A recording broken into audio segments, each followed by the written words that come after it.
ಎಲ್ರಿಗೂ ಮೊದಲನೇದಾಗಿ ನಮಸ್ಕಾರ ಮತ್ತು ಸಾರಿ ಕೂಡ. ಯಾಕಂದರೆ ಬೆಳಿಗ್ಗೆ 10:30 ಅಂತ ಪ್ಲ್ಯಾನ್ ಮಾಡಿ 11 ಗಂಟೆಗೆ ಸ್ಟಾರ್ಟ್ ಮಾಡಬೇಕು ಅಂತ ಇತ್ತು. ಈ ಕೆಲವು ನಟರು ಮತ್ತು ಈ ಟ್ರಾಫಿಕ್ ಗೊಂದಲದಿಂದ ಸ್ವಲ್ಪ ಲೇಟ್ ಆಗಿರೋದ್ರಿಂದ ಎಲ್ಲರ ಪರವಾಗಿ ನಾನು ಸಾರಿ ಕೇಳ್ತಾ ಇದ್ದೀನಿ. ಅದಲ್ಲದೆ ಇವತ್ತು ಒಂದು ಟ್ರೈಲರ್ನ ನಾವು ನೋಡಿದಾಗ ನಮಗನ್ನಿಸ್ತು ರಿಸಲ್ಟ್ ಇವತ್ತು ಬಂದಿದೆ ಅಂತ. ಯಾಕೆಂದರೆ ನಮಗೆ ಹೇಳಿದ್ರು, ಇಲ್ಲ ಸರ್ ನಾನು ಈ ಥರ ರೆಡಿ ಮಾಡ್ತಾ ಇದ್ದೀನಿ ಅಂತ ಹೇಳಿದ್ರು. ಒಂದು ಸತಿನೂ ಅವ್ರು ತೋರಿಸ್ಲಿಲ್ಲ. ಆದರೆ ಭಾಳ ಚೆನ್ನಾಗಿ ಮಾಡಿದ್ದಾರೆ. ಅಂದರೆ ಬರೀ ಇದನ್ನೇ ಇಷ್ಟು ಚೆನ್ನಾಗಿ ಮಾಡಿದ್ದಾರೆ ಅಂದರೆ ಮುಂದಕ್ಕೆ ಸಿನಿಮಾ ಯಾವ ರೀತಿ ಮಾಡ್ಬೋದು ಅನ್ನೋದು ಒಂದು ಇಮೇಜು ನಮಗೆ ಆಲ್ರೆಡಿ ಬಂದಾಯಿತು. ಹಾಗಾಗಿ ಅದಕ್ಕೆ ಕಷ್ಟ ಬೀಳಬೇಕು, ನಾವು ಅದಕ್ಕೆ ಶ್ರಮ ಬಿಟ್ಟು ಅದನ್ನು ಒಳ್ಳೆಯ ರೀತಿಯಲ್ಲಿ ಮಾಡಬೇಕು. ಅವ್ರ ಮೇಲೆ ನನಗೆ ನಂಬಿಕೆ ಇದೆ, ತುಂಬ ಚೆನ್ನಾಗಿ ಮಾಡ್ತಾರೆ ಅಂತ ಅಂದ್ಬಿಟ್ಟು ಆ ಜವಾಬ್ದಾರಿನ ಅವ್ರಿಗೆ ನಾನು ಕೊಟ್ಟಿದ್ದೀನಿ. ಅದಲ್ಲದೆ ಕತೆ ಕೂಡ ಭಾಳ ಚೆನ್ನಾಗಿದೆ. ಒಂದು ಹಳ್ಳಿಲಿ ಒಂದು ನಡೆಯುವಂಥ ಸಬ್ಜೆಕ್ಟು, ಅಲ್ಲಿ ಇರುವಂಥ ಜಮೀನ್ದಾರ್ ಇರ್ಬೋದು, ಅಲ್ಲಿನ ವಾತಾವರಣ ಇರ್ಬೋದು, ಪ್ರತಿಯೊಂದು ಕೂಡ ಯಾವ ರೀತಿ ಇರುತ್ತೆ ಅನ್ನೋದು ಗೊತ್ತಿರುತ್ತೆ. ಒಂದು ಮೇಲು ಕೀಳು ಅನ್ನೋದು ಒಂದು ಕಡೆ ಆದರೆ, ಒಂದು ಕಡೆ ರಾಜಕೀಯ, ಇನ್ನೊಂದು ಕಡೆ ನಮ್ಮದೇ ನಡಿಬೇಕು ಅನ್ನೋದು ಒಂದು ಈಗೋ, ಇದನ್ನೆಲ್ಲ ಪ್ಲೇ ಆಗ್ತಾ ಹೋಗುತ್ತೆ. ಅದನ್ನು ಮೀರಿ ಅಲ್ಲಿ ಯಾವ ರೀತಿ ಒಬ್ಬ ನಡ್ಕೊಂಡು ಹೋಗ್ಬೇಕು, ಅವ್ನಿಗೆ ಅನ್ಯಾಯ ಆದರೆ ಯಾವ ರೀತಿ ಪ್ರತಿಭಟನೆ ಮಾಡಬೇಕು ಅನ್ನೋದೇ ಮೇಯ್ನ್ ಒಂದು ಥೀಮ್ ಆಗಿದೆ. ಅದನ್ನ ಅವನಿಗೆ ತುಂಬ ಸಾಫ್ಟವಾಗಿದ್ದು, ಭಾಳ ಏನು ಹೇಳಿದ್ರು ಕೂಡ ಅವರು ನಾನು ಮಾಡ್ತೀನಿ, ನಾನು ಬಿಟ್ಟರೆ ನನ್ನ ಕೈಲಿ ಬೇರೆ ಏನೂ ಆಗಲ್ಲ ಅನ್ನೋ ಪರಿಸ್ಥಿತಿಲಿದ್ದಾಗ, ಅವನಿಗೆ ಏನಾದ್ರು ಒಂದು ಇನ್ಸಿಡೆಂಟ್ ಆದಾಗ ಅದನ್ನು ಸಿಡಿದೆದ್ದು ನಾನೆಲ್ಲ ಮೀರಿ ನಾನು ನಿಲ್ತೀನಿ ಅಂತ ತೋರಿಸೋದೇ ಈ ಸಿನಿಮಾದ ಒಂದು ಉಗ್ರ ತಾಂಡವ ಅಂತ ಅಂದ್ಬಿಟ್ಟು ಹೆಸರಲ್ಲೇ ಹೇಳ್ತಾ ಇದೆ. ಹಾಗಾಗಿ ಇವತ್ತು ಒಂದು ಸಿನಿಮಾಗೆ ಈಗ ಆಲ್ರೆಡಿ ಟ್ರೈಲರ್ ನೋಡಿದ್ದೀರ. ಹೀರೋ ಬಂದು ಶಿರಂತ್, ಮತ್ತೆ ಹೀರೋಯಿನ್ ಬಂದು ಸೋನಾ ಅಂತ ಅಂದ್ಬಿಟ್ಟು, ಅವರು ಕೂಡ ಏನು ಒಂದು ರಾಣಿಬೆನ್ನೂರಿಂದ ಬಂದು ಬೆಂಗಳೂರಲ್ಲಿ ಭಾಳ ಕಷ್ಟ ಬಿದ್ದು ಒಂದು ಮಾಡೆಲ್ ಫೀಲ್ಡಲ್ಲಿ ಒಳ್ಳೆ ಹೆಸರು ಮಾಡುವಂಥವ್ರು. ಹಾಗಾಗಿ ಒಂದು ಸಿನಿಮಾ ರಂಗದಲ್ಲಿ ಏನಾದ್ರು ಒಂದು ಸಾಧನೆ ಮಾಡಬೇಕು ಅಂತ ಬಂದಿದ್ದಾರೆ. ಸುಮಾರು ಶಾರ್ಟ್ ಫಿಲಮ್ಗಳೆಲ್ಲ ಮಾಡಿದ್ದಾರೆ. ಈಗ ಅಲ್ಲದೆ ಇದು ಫಸ್ಟು ಒಂದು ಮೂವಿ ಆದರೂ ಕೂಡ ಆಲ್ರೆಡಿ ಅವ್ರಿಗೆ 2 ಸಿನಿಮಾ ಕೂಡ ಅವರಿಗೆ ಬುಕ್ ಆಗಿದೆ. ಒಂದು ಏನು ನಾನೇ ಚೀಫ್ ಮಿನಿಸ್ಟರ್ ಅಂತ ಒಂದು, ಇನ್ನೊಂದು ಚಿತ್ರಸಂತೆ ಇದರಲ್ಲಿ ಒಂದು ಲಾಸ್ಟ್ ಕಾಲ್ ಅಂತ ಕೂಡ ಒಂದು ಅನೌನ್ಸ್ ಆಯಿತು. ಹಾಗಾಗಿ ಒಂದು 3 ಸಿನಿಮಾ ಅವ್ರ ಕೈಲಿದೆ. ಹಾಗಾಗಿ ಅವರು ಭಾಳ ಎತ್ತರಕ್ಕೆ ಬೆಳೀಲಿ, 100 ಸಿನಿಮಾ ಅವ್ರು ಸಿಗಲಿ ಅಂತ ಆಶಿಸ್ತಾ, ಈ ಸಿನಿಮಾ ಭಾಳ ಚೆನ್ನಾಗಿ ಬರಲಿ ಅಂತ ಹೇಳ್ತಾ, ಮಧುಬಾಲ ಅವರು ಕೂಡ ಒಂದು ತೆಲುಗು ಹೀರೋಯಿನ್ನು, ಸುಮಾರು 5-6 ಸಿನಿಮಾಗಳಲ್ಲಿ ಅವರು ಹೀರೋಯಿನ್ ಆಗಿ ಮಾಡಿದ್ದಾರೆ. ಅದಲ್ಲದೆ ಸುಮಾರು ತೆಲುಗು ಸೀರಿಯಲ್ಗಳು ಮಾಡಿದ್ದಾರೆ. ಇವತ್ತು ಏನು ಆಂಧ್ರ ಬಿಟ್ಟು ಕರ್ನಾಟಕದ ಜನನ ನಂಬಿಕೊಂಡು ಈ ಕನ್ನಡಿಗರು ಅವ್ರ ಆಶೀರ್ವಾದ ಬೇಕು ಅಂತ ಇಲ್ಲಿ ಬಂದಿದ್ದಾರೆ. ಹಾಗಾಗಿ ಅವ್ರಿಗೂ ಕೂಡ ಈ ಒಂದು ಸಿನಿಮಾದಲ್ಲಿ ಕೂಡ ಏನು ಸೆಕೆಂಡ್ ಹೀರೋಯಿನ್ ಮತ್ತು ನೆಗೆಟಿವ್ ಕ್ಯಾರೆಕ್ಟರ್ ಅವ್ರು ಇರೋದ್ರಿಂದ ಈ ಸಿನಿಮಾನು ಮಾಡ್ತಾ ಇದ್ದಾರೆ. ಜೊತೆಗೆ ನಾನು ಏನು ಲಾಸ್ಟ್ ಕಾಲು ಮತ್ತು ಅದರಲ್ಲಿ ಒಂದು ಪೊಲೀಸ್ ಆಫೀಸರ್ ಆಗಿ ಸೆಕೆಂಡ್ ಹೀರೋಯಿನ್ ಆಗಿ ವರ್ಕ್ ಮಾಡ್ತಾ ಇದ್ದಾರೆ. ಜೊತೆಗೆ ಅದಲ್ಲದೆ ನಮಗೆ ಒಂದು ಏನು ನಾನು ನಾನೇ ಚೀಫ್ ಮಿನಿಸ್ಟರ್ ಅಂತ ಹೇಳಿದ್ರು, ಅದರಲ್ಲೂ ಕೂಡ ಅವರು ಕ್ಯಾರೆಕ್ಟರ್ಗಳು ಮಾಡ್ತಾ ಇದ್ದಾರೆ. ಹಾಗಾಗಿ ಅಶ್ವಿನಿ ಕೂಡ ಅವರು ಕೂಡ ಹುಬ್ಳಿಯಿಂದ ಬಂದಂಥವ್ರು. ಒಂದು ನಾನು ಸಿನಿಮಾದಲ್ಲಿ ನಟನೆ ಮಾಡಬೇಕು, ಇಲ್ಲೇ ಒಂದು ಸಾಧನೆ ಮಾಡಬೇಕು ಅಂತ ಬಂದಂಥವ್ರು. ಇವ್ರಿಗೆಲ್ಲ ಒಂದು ಯಶಸ್ಸು ಸಿಗಲಿ. ಅದಲ್ಲದೆ ಕಿರಣ್ ಅವನು ಕೂಡ ಒಂದು ಬಿಸ್ನೆಸ್ ಲೆವೆಲಲ್ಲಿದ್ದು ಈಗ ಒಂದು ಸಿನಿಮಾಗೆ ಒಂದು ಆ್ಯಕ್ಟ್ ಮಾಡಬೇಕು ಅಂತ ನಾನೇ ಅವನ್ನ ಕರ್ಕೊಂಡ್ಬಂದು ಫೋರ್ಸ್ ಮಾಡಿ ಕರ್ಕೊಂಡ್ಬಂದಿದ್ದೀನಿ. ಅವನಿಗೆ ಇದಿರಲಿಲ್ಲ. ಆದರೆ ಈ ಫೀಲ್ಡಲ್ಲಿ ದೇವರು ಒಂದು ಆಶೀರ್ವಾದ ಮಾಡಿ ನೀವು ಕೂಡ ಅವ್ರನ್ನ ಕೈ ಹಿಡಿಬೇಕು ಅಂತ ಕೇಳಿಕೊಂಡು, ಜೊತೆಗೆ ಆ ಮೇಡಮ್ ಒಂದು ಕ್ವಶನ್ ಕೇಳಿದ್ರು, ಈ ಸಿನಿಮಾ ರಂಗಕ್ಕೆ ಬರೋಕ್ಕೆ ಕಾರಣ ಏನು ಅಂತ. ಇದು ಈ ಅಂಟು ಬಿಡೋದಿಲ್ಲ. ಒಂದ್ಸತಿ ಅಂಟುಕೊಂಡ್ರೆ ಸಾಮಾನ್ಯ ಹೋಗಲ್ಲ. ಒಂದ್ಸತಿ ನೆಂಟು ಸ್ಥಾನ ಬೆಳೆದು ಬಿಟ್ರೆ ಅದು ನಮ್ಮಿಂದ ಹೋಗಲ್ಲ ಅಂತ.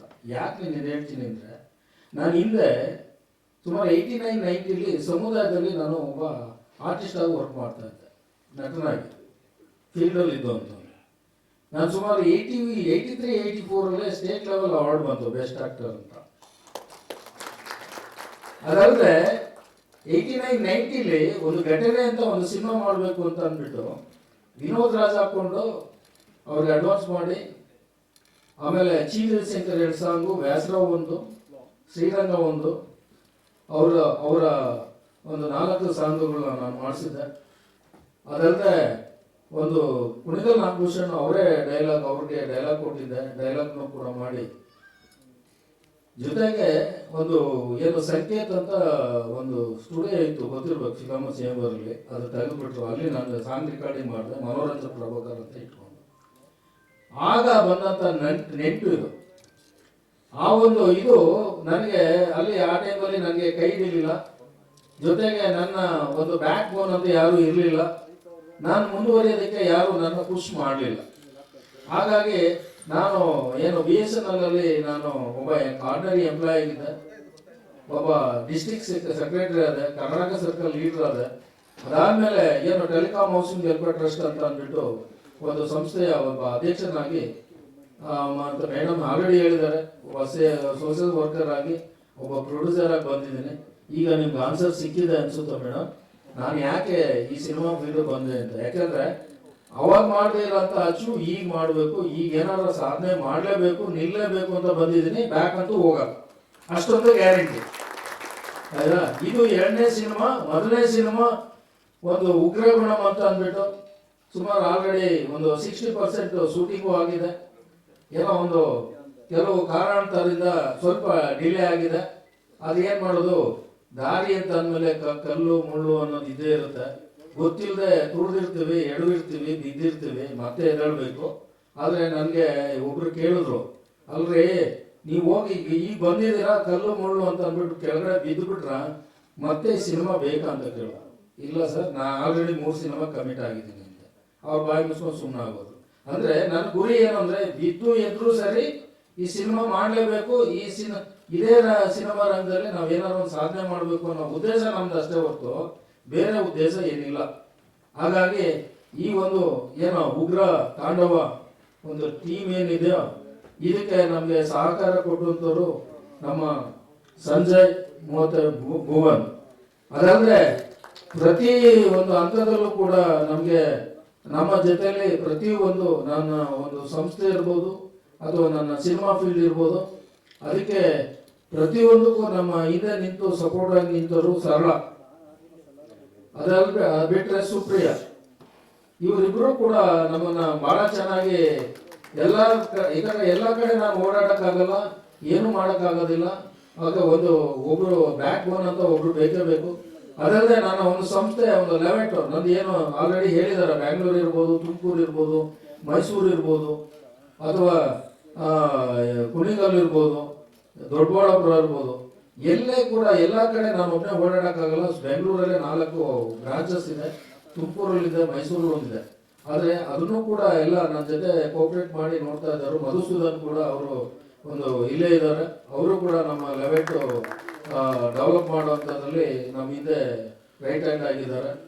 ಅದಲ್ಲದೆ ಅದ್ರ ಜೊತೆಗೆ ಸುಮಾರು ಜನ ನನಗೆ ನಮ್ಮ ಚಿತ್ರಸಂತೆ ಗಿರೀಶ್ ಇರ್ಬೋದು, ಅಥವಾ ಸುಮಾರು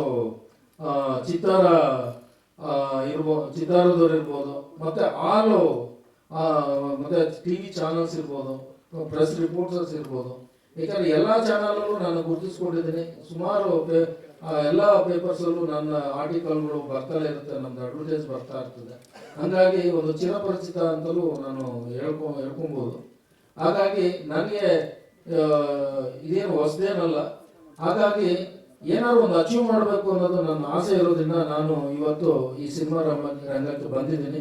ಮುಂದೆ ಏನಾದ್ರು ಮಾಡಲೇಬೇಕು ಅನ್ನೋದು ನಾನು ಆಲ್ರೆಡಿ ಹೇಳಿದ್ದೀನಿ. ನನಗೆ ಇಷ್ಟೊತ್ತು ಅವಕಾಶ ಕೊಟ್ಟಂತ ನಿಮ್ಮೆಲ್ರಿಗೂ ಮತ್ತು ನಮ್ಮ ಪತ್ರಕರ್ತರಿಗೂ ಕೂಡ ನಾ ಬಂದು ಅವರು ಕಾಯ್ದು ನಮಗೆ ತುಂಬ ಕೋಆಪ್ರೇಟ್ ಮಾಡಿ ತಾಳ್ಮೆಯಿಂದ ನೀವು ಇದ್ದೀರಾ, ನಿಮಗೆ ಥ್ಯಾಂಕ್ಸ್ ನಿಜವಾಗ್ಲೂ ಹೇಳಬೇಕು ಅಂದರೆ. ಎಲ್ಲರಿಗೂ ನಮಸ್ಕಾರ. ಸ್ವಲ್ಪ ತಡವಾಗಿ ಕಾರ್ಯಕ್ರಮ ಸ್ಟಾರ್ಟ್ ಆಗಿದ್ದಕ್ಕೆ ಕ್ಷಮೆ ಇರಲಿ. ಇದು ನನ್ನ ಎರಡನೇ ಸಿನಿಮಾ. ಮೊದಲನೇ ಸಿನಿಮಾ ಆಲ್ಫಾ 2022 ರಿಲೀಸ್ ಆಯಿತು ಡಿಸೆಂಬರ್. ಇದು ಉಗ್ರತಾಂಡ ಒಂದು ಸ್ಕ್ರಿಪ್ಟ್ ರೆಡಿ ಮಾಡಬೇಕಂದ್ರೆ ನಾವೊಂದು ಪೊಲಿಟಿಕಲ್ ಬ್ಯಾಕ್ಡ್ರಾಪ್ ಇಟ್ಕೊಂಡು ಮಾಡೋಣ ಅಂತ ಒಂದು ಡಿಸೈಡ್ ಆಯಿತು, ನಾನು ಮತ್ತು ನಮ್ಮ ಡೈರೆಕ್ಟರ್ ಗೌತಮ್ ಅವರು. ಸೊ ಸಾಮಾನ್ಯವಾಗಿ ಒಬ್ಬ ವ್ಯಕ್ತಿ ಸಿನಿಮಾ ಎಲೆಕ್ಷನ್ ನಿಂತ್ಕೊಬೇಕು ಅಂದರೆ ಸುಮಾರು ಪ್ಯಾರಾಮೀಟರ್ಸ್ ಇರುತ್ತೆ. ಒಂದು ಜನಬಲ, ಹಣಬಲ ಅಂತ ನಾವು ಅನ್ಕೊಳ್ತೀವಿ. ಬಟ್ ಎಲ್ಲದಕ್ಕಿಂತ ಜಾತಿ ಮೇಲೆ ಬರೋದು ಜಾತಿ. ಓಕೆ, ಸೊ ಎಕ್ಸಾಂಪಲ್ ಹಾಸನಲ್ಲಿ ಒಂದು ಕಮ್ಯುನಿಟಿ ನಿಂತ್ಕೊಂಡ್ರೆ ಅವರೇ ಗೆಲ್ಲೋದು, ಅಲ್ಲಿ ಬೇರೆ ಕಮ್ಯುನಿಟಿ ಬಂದರೆ ಗೆಲ್ಲಕ್ಕಾಗಲ್ಲ. ಇವಾಗ ನಮ್ಮ ಬಸವನಗುಡಿಗೆ ಒಂದು ಕಮ್ಯುನಿಟಿ ನಿಂತ್ಕೊಂಡ್ರೆ ಅವರೇ ಗೆಲ್ಲೋದು, ಬೇರೆಯವ್ರು ಗೆಲ್ಲಕ್ಕಾಗಲ್ಲ. ಸೊ ನಾವು ಜಾತಿ ಎಷ್ಟೇ ಬಿಡಬೇಕು ಅಂತ ಅಂದ್ಕೊಂಡ್ರು ಜಾತಿ ನಮಗೆ ಬಿಡಲ್ಲ. ಸೊ ಇದು ನಾವು ಹುಟ್ಟಿನಿಂದ ಸಾಯೋದು ಇದು ನಮಗೆ ಅಂದ್ಕೊಂಡೇ ಬರುತ್ತೆ. ಸೊ ಇದು ಒಂದು ಎಳೆ ಇಟ್ಕೊಂಡು ಡೆವಲಪ್ಮೆಂಟ್ ಹೆಂಗಿರುತ್ತೆ. ಸೊ ಬೇಸಿಕಲಿ ನಾವೇನು ಅದ್ಭುತವಾಗಿ ಏನು ಕಥೆ ಮಾಡ್ತೀವಿ ಅಂತ ಹೇಳ್ತಾರ, ನಾನು ಹೇಳ್ತಾರದು ಇಲ್ಲಿ ನಮ್ಮ ಸುತ್ತಮುತ್ತ ಸಮಾಜದಲ್ಲಿ ಏನು ಇರ್ತಿದೆ ಅದಕ್ಕೊಂದು ಕೈಗನ್ನಡಿ, ಇದೊಂದು ಪ್ಯಾರಾಮೀಟರ್. ಸೊ ಇದರಲ್ಲಿ ಎಲ್ಲ ಒಂದು ಕಮರ್ಷಿಯಲ್ ಎಲಿಮೆಂಟ್ಸ್ ಆ್ಯಡ್ ಮಾಡಿದ್ವಿ. ಇಲ್ಲಿ ಲವ್ ಸ್ಟೋರಿ ಇರುತ್ತೆ, ಫೈಟ್ ಇರುತ್ತೆ, ಮೇನ್ಲಿ ಫೈಟು. ಬಿಕಾಸ್ ನಮ್ಮದು ಬ್ಯಾಕ್ಗ್ರೌಂಡ್ ಬಂದ್ಬಿಟ್ಟು ನಮ್ಮ mix marshal art boxer. Okay, so ಅದನ್ನ ಎಷ್ಟು ನಾವು ಯುಟಿಲೈಸ್ ಮಾಡ್ಕೊಬೋದು ಫಿಲ್ಮಲ್ಲಿ. ಸೊ ಇದನ್ನ ಯೂಸ್ ಮಾಡ್ಕೊತಾ ಇದ್ದೀವಿ. ಆಮೇಲೆ ಇದು ಕಂಪ್ಲೀಟ್ ಒಂದು ಮಲೆನಾಡಲ್ಲಿ ನಡೆಯುವಂಥ ಒಂದು ಕತೆ. ಒಂದು ಜಮೀನ್ದಾರರು ಮತ್ತು ಜಮೀನ್ದಾರ ಜೊತೆ ಇರೋ ಕೆಲಸದವರು, ಇವರಿಬ್ಬರು ಸಂಬಂಧ ಹೆಂಗಿರುತ್ತೆ, ಹೆಂಗೆ ಟ್ರಾವೆಲ್ ಆಗುತ್ತೆ, ಏನೊಂದು ಒಂದು ಟ್ರಿಗರ್ ಪಾಯಿಂಟಲ್ಲಿ ಹೀರೋ ಹೆಂಗೆ ಏನೋ ವಿಲನ್ ಮೇಲೆ ತಿರುಗ್ತಾನೆ, ಅಂದರೆ ಹೀರೋ ವಿಲನ್ ಮೇಲೆ ತಿರುಗ್ತಾನೆ. ಸೊ ಇದು ಕಂಪ್ಲೀಟ್ ಒಂದು ಆ್ಯಕ್ಷನ್ ಓರಿಯೆಂಟೆಡ್ ಡ್ರಾಮಾ. ಇದು ಆ್ಯಕ್ಷನ್ ಜಾನರಲ್ಲಿ ಮಾಡಿರೋ ಸಿನಿಮಾ. ಸೊ ನಿಮ್ಮನ್ನು ರನ್ಸೋ ಜವಾಬ್ದಾರಿ ನಮ್ಮದು. ಆದರೆ ನಾವು ಆದಷ್ಟು ಬೇಗ ಶೂಟಿಂಗ್ ಸ್ಟಾರ್ಟ್ ಮಾಡ್ತಾ ಇದ್ವಿ. ನವೆಂಬರ್ 10ರಿಂದ ಶೂಟಿಂಗ್ ಸ್ಟಾರ್ಟಿಂಗ್, ನೆಕ್ಸ್ಟ್ ಸೋಮವಾರದಿಂದ. ಆದಷ್ಟು ಬೇಗ ನಿಮ್ಮ ಮುಂದೆ ಬೆಳ್ಳಿ ಪರದೆಯನ್ನು ಬರ್ತೀವಿ. Thank you. ಜೊತೆಯಿಂದ ಸಿನಿಮಾಗೆ ಬಂದಿದ್ದು ಬ್ರಾಟನ್ ಕಂಪ್ನಿಗೆ ಸೋಮರಾಜ್ ಅಂತ ಇದ್ರು, ಮತ್ತೆ ಡಿ ಕೆ ಬುದ್ಧರಾಜ್ ಜೊತೆ ರೇವಣ್ಣ ಅಂತ ಇದ್ರು, ಈಗ ಆರ್ಟ್ ಆಗಿದ್ರು. ಇಬ್ಬರು ದಿವಂಗತರಾಗಿದ್ದಾರೆ. ಮೊದಲ ಪರಿಚಯ ನಮ್ಮ ಅಲ್ಫಾ ಸಿನಿಮಾದಲ್ಲಿ ಚರಣ್ ಸರ್ ನಮಗೆ ಪರಿಚಯ ಆದರು. ಪರಿಚಯ ಆಗಿ ಬರವಣಿಗೆಲ್ಲ ನಮ್ಮ ಕೈಲೇ ಮಾಡಿಸಿದ್ರು. ಮತ್ತೆ ನನ್ನ ಕೆಲಸದ ಅನುಭವ ನೋಡ್ಬಿಟ್ಟು ನೆಕ್ಸ್ಟ್ ಸಿನಿಮಾಗೆ ಅವರೇ ಡೈರೆಕ್ಷನ್ ಮಾಡ್ಬೇಕಂತಿದ್ರು. ನೀವು ಮಾಡಿ ನಿಮ್ಮೊಂದು ಅವಕಾಶ ಕೊಟ್ಟು ಇಷ್ಟು ವರ್ಷ ಸಿನಿಮಾದಲ್ಲಿ ಇದ್ದೀರಾ ಅಂತ ಅವಕಾಶ ಕೊಟ್ಟಿದ್ದಾರೆ ಸರ್. ಅವರು ಒಂದು ನಿರ್ದೇಶಕರು ಇದ್ದಾರೆ, ಅವರಲ್ಲಿ ಒಬ್ಬ ಬರಹಗಾರನು ಇದ್ದಾರೆ. ಅವ್ರ ಜೊತೆ ಕೆಲಸ ಮಾಡೋಕ್ಕೆ ಎಂಥ ಹೊಸಬರು ಅವ್ರ ಹತ್ರ ತಪ್ಪಿಕೊಂಡು ಕೆಲಸ ಮಾಡ್ಬೋದು. ನನ್ನೊಂದು ಅನುಭವಕ್ಕೆ ಅವರೊಂದು ಅವಕಾಶ ಕೊಟ್ಟಿದ್ದಾರೆ. ತುಂಬಾ ಹಿರಿಯರು ನಮ್ಮೆಲ್ಲ ಬಳಸ್ಕೊಂಡಿದ್ದಾರೆ, ಅವ್ರ ಹೆಸರು ಹಾಕೊಂಡಿದ್ದಾರೆ, ನಮ್ಮಿಂದ ಕೆಲಸ ತಗೊಂಡಿದ್ದಾರೆ. ಆದ್ರೂ ಯಾರು ನಮ್ಗೊಂದು ಗುರುತಿಲ್ಲ. ನಮ್ಗೆ ಚರಣ್ ಸರ್ ಒಂದು ಕೆಲಸ ಕೊಟ್ಟು ನಿರ್ದೇಶನ ಜವಾಬ್ದಾರಿ ಕೊಟ್ಟು ನನ್ನ ಕೆಲಸ ನಮಗೆ ಕೊಟ್ಟಿದ್ದಾರೆ. ಅವ್ರಿಗೆ ಹಾಗೂ ನಿರ್ಮಾಪಕರಿಗೆ ನನ್ನ ಕಡೆಯಿಂದ ಧನ್ಯವಾದ ಹೇಳ್ತೀನಿ ಸರ್. ಹಾಯ್ ಎಲ್ರಿಗೂ ನಮಸ್ಕಾರ. ನಾನು ಸೋನಾರಲ್ವಾ. ನನಗೆ ಚಿಕ್ಕ ವಯಸ್ಸಿಂದನೂ ಒಂದು ಆರ್ಟಿಸ್ಟ್ ಆಗಬೇಕು ಅಂತ ತುಂಬಾನೇ ಆಸೆ ಇತ್ತು. ಸೊ ಆ ಕಾರಣಕ್ಕೆ ನಾನು ಬೆಂಗಳೂರಿಗೆ ಬಂದೆ, ಮಾಡಲಿಂಗ್ ಜಾಯ್ನ್ ಆದೆ, ಆರ್ಟಿಸ್ಟ್ ಆಗ್ಬೋದು ಅಂತ. ತುಂಬ ವರ್ಷಗಳ ನಂತರ ನನಗೆ ಡಾಕ್ಟರ್ ನರಸಿಂಹಮೂರ್ತಿ ಸರ್ ಸಿಕ್ಕಿದ್ದು. ಅವರು ಕೊಟ್ಟಿರೋ ಆಪರ್ಚುನಿಟಿಲಿ ಈಗ ನಾನು ಚಿರಂತ್ ಅವರ ಸಿನಿಮಾಲಿ ನಾನು ಉಗ್ರ ತಾಂಡವಂ ಸಿನಿಮಾಲಿ ನಾನು ವರ್ಕ್ ಮಾಡ್ತಾ ಇದ್ದೀನಿ, ಅಂದರೆ ಹೀರೋಯಿನ್ ಆಗಿ ನಟಿಸ್ತಾ ಇದ್ದೀನಿ. ನನಗೆ ತುಂಬಾ ಖುಷಿ ಇದೆ ಈ ಪ್ರಾಜೆಕ್ಟಲ್ಲಿ ನಾನು ನಟಿಸ್ತಾ ಇದ್ದೀನಿ ಅಂತ. ಮೋರೋವರ್ ಡಾಕ್ಟರ್ ನರಸಿಂಹಮೂರ್ತಿ ಸರ್ ನನಗೆ 3 ಪ್ರಾಜೆಕ್ಟ್ಸ್ನ ಕೊಟ್ಟಿದ್ದಾರೆ. ಅದನ್ನು ನಾನು ತುಂಬಾ ಚೆನ್ನಾಗಿ ಮಾಡ್ತೀನಿ ಅನ್ನೋ ಕಾನ್ಫಿಡೆನ್ಸು ನನಗಿದೆ. Thank you so much sir, ನನಗೆ ಆಪರ್ಚುನಿಟಿ ಕೊಟ್ಟಿದ್ದಕ್ಕೆ. Thank you.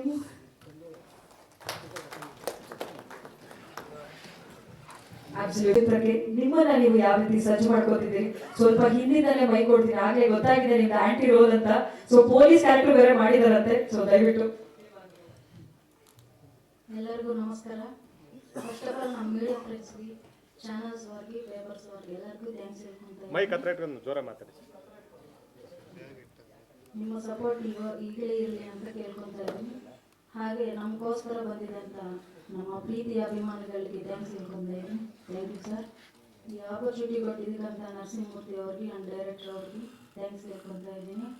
ಆ್ಯಂಡ್ ನಮ್ಮ ಟೀಮ್ ಎಲ್ಲರಿಗೂ all the best and congratulations. Thank you. ರೀತಿ ತಯಾರಿ ಮಾಡ್ಕೊತಾ ಇದ್ರಿ ತಿಳಿಸ್ಕೊಡಿ ಸರ್. ಎಲ್ಲರಿಗೂ ನಮಸ್ಕಾರ. ನನ್ನ ಹೆಸರು ಭುವನ್ ಅಂತ ಹೇಳಿ.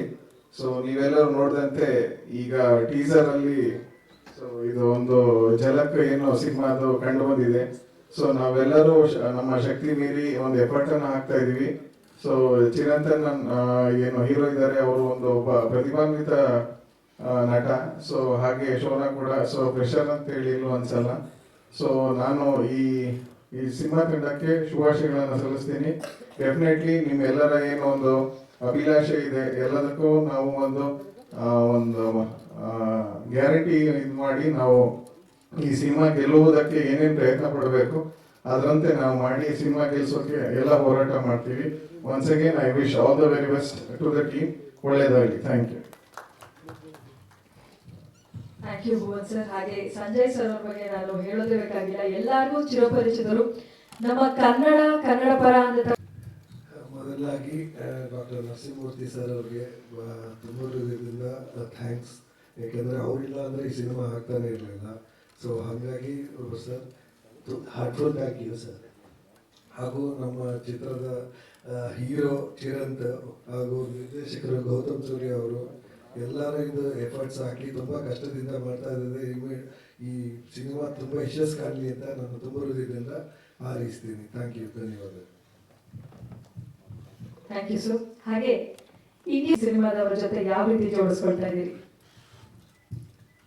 ಎಲ್ರಿಗೂ ನಮಸ್ಕಾರ. ಮೊದಲಿಗೆ ಈ ಚಿತ್ರಕ್ಕೆ ನನಗೆ ಅವಕಾಶ ಕೊಡುವಂತಹ ಚಿರಂತ್ ಮತ್ತು ನಿಮ್ಮ ಬಗ್ಗೆ ಧನ್ಯವಾದ ಅರ್ಪಿಸ್ತೀನಿ. ಇಲ್ಲಿವರೆಗೂ ನಾನು ಏನು ಚಿತ್ರ ಮಾಡಿದ್ದೇನೆ ಅದರಲ್ಲಿ ಕಮರ್ಷಿಯಲ್ ಮೂವಿ ತುಂಬ ಕಡಿಮೆ ಇತ್ತು. ಇದು ನನಗೊಂದು ಒಳ್ಳೆಯ ಅವಕಾಶ ಅಂತ ನಾನು ಸ್ವೀಕಾರ ಮಾಡಿದ್ದೇನೆ. ಸಾಧ್ಯವಾದಷ್ಟು ಕಮರ್ಷಿಯಲ್ ಆಗಿ ಎಲ್ಲರೂ ಮೆಚ್ಚುವಂತಹ ಸಂಗೀತ ಕೊಡೋ ಪ್ರಯತ್ನ ಮಾಡ್ತೀನಿ. ನಿಮ್ಮ ಪ್ರೋತ್ಸಾಹ, ಅಭಿಮಾನ ಹೀಗೆ ಎಲ್ಲರೂ ಕೇಳ್ಕೊತೀನಿ. ಧನ್ಯವಾದಗಳು. ನಮಸ್ಕಾರ. Thank you Shri Suresh sir. ಹಾಗೆ ಜೊತೆಗೆ ಅಶ್ವಿನಿ ಅವರಿದ್ದಾರೆ.